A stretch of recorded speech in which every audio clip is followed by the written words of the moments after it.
So today we are going to be doing Ketu's Dasha. What happens when you go through a Ketu Dasha? And if you're new to my channel and you don't know what I'm talking about, check out my video in the playlist Dasha and look at the video what is Dashas. It's going to enlighten you because these things are far more important than your early transits.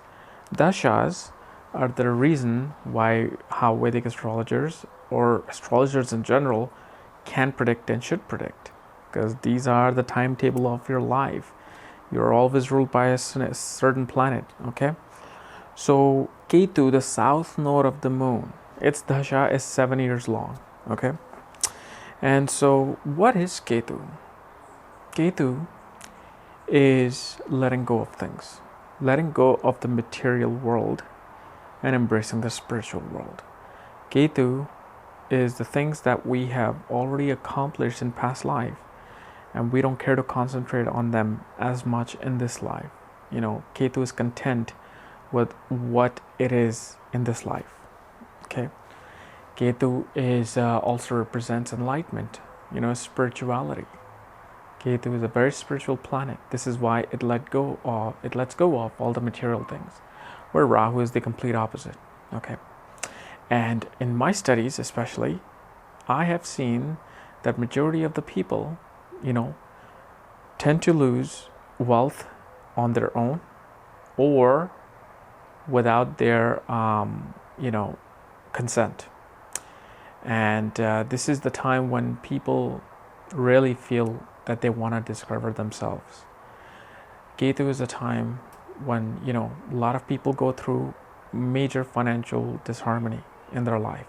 There are certain situations when Ketu actually gives more than take, but majority of the time Ketu teaches you that do not go after material things, because it does not last. What lasts is your soul, your consciousness.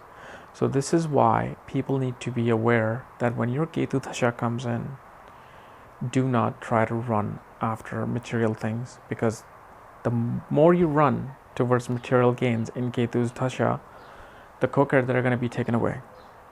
Okay, and this is why in Mercury Dasha, which comes before this Ketu Dasha, this is a time when you should really save a lot of money, when you should really save all your assets. So when the Ketu Dasha comes, you are able to survive those 7 years when Ketu is trying to teach you about loss, when it's trying to teach you about letting go of things and embracing the divine.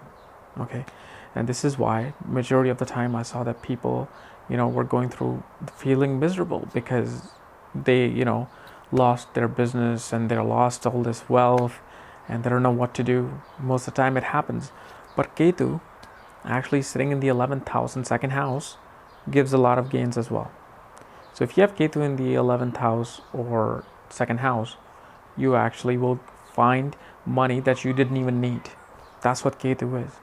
Because when you have these kind of alignments, people don't really tend to care about money, and then they get that money in that time period of Ketu. Now the question is it better to go through Ketu Dasha when you're old or when you're young, like in your 20s and 30s? Well, it is always actually better to go through Ketu Dasha early. Why? Because Ketu teaches you to be humble. Ketu teaches you to not be going after material things and to really understand what life is. This is why when you go through Ketu Dasha at an early age, it actually transforms you into somebody who eventually will become a spiritual person, who will become a divine teacher, later on in their life. And here's another thing that I've heard, that if you were to die in Ketu's Dasha, you also tend to get enlightenment. Because if Ketu Dasha takes you, meaning that you must have done something very good in your past life. Now, this is what they say. I don't think this is written in the actual original text of Parashara Hora Shastra.